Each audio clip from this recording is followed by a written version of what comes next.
ni eurekin ezagutu dut batez ere, udan ere batzutan etorri naiz, eta gero ja unibertsitatea. Hau, nolabait euren historia, eraikin historikoa da, berezia, ez? Bai, hemen biltzen ziren ikasle euskaldunak, eta gero oso famatuak izan diren irakasleak, eta Kataluniako ideia batean oinarrituta erabaki zuten lehenengo udako Euskal Unibertsitatea egitea, izan zen duela 42 urte.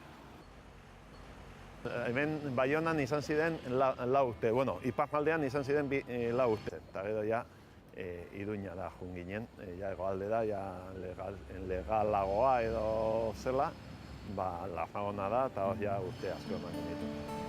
Historia luzea. Guazen.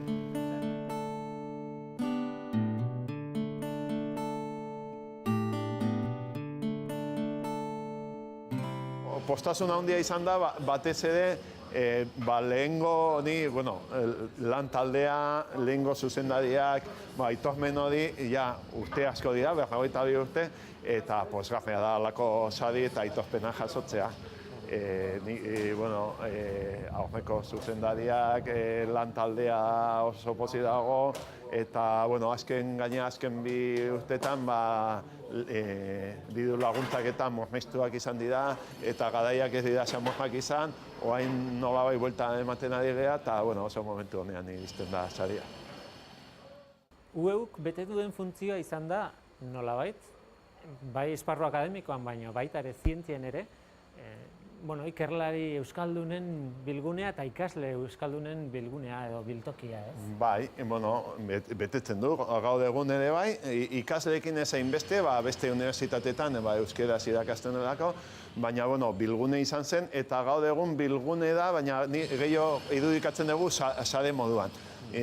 Euskal Unibertsitateen artean eta kanpoko dauden ikaslariak eta irakasleak eta denak elkarrekin lan egiten proiektu konkretu batzutan beti gure helburua den Euskal Unibertsitatearen bidea.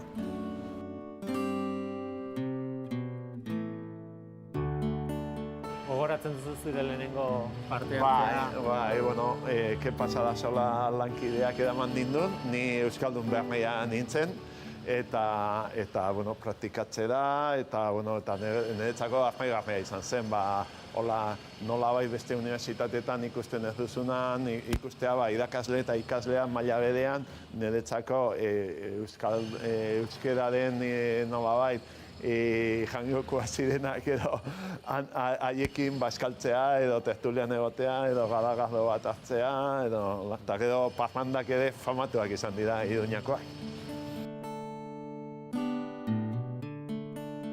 UEUk bera asko handitu da, aipatzen genituen hasiera horietatik, baina gainera, zabaltzeko aukera duen. Hain proiektu jarraitzen dugu, beti egin duguna, ez dugu aipatu, argitalpena, liburu gintzen eta oso paper importante izan du UEUk, baina hain bi proiektu garne daukagu guretzako oso importanteak.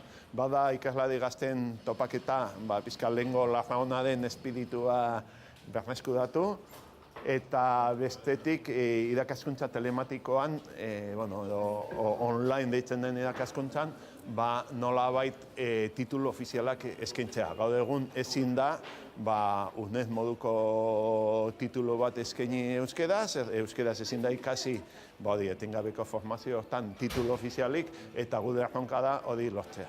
UEU bakarrik ez du egingo, gu proiektu bat prestatzen ari gea, eta nahi dugu bai administrazioarekin, bai euskalgintzako beste erakundeekin eta proiektu sendo bat landu eta gero martxan jarri. Bainaki, zorte hon, eta batez ere zorionak sariarengatik. Mila esker.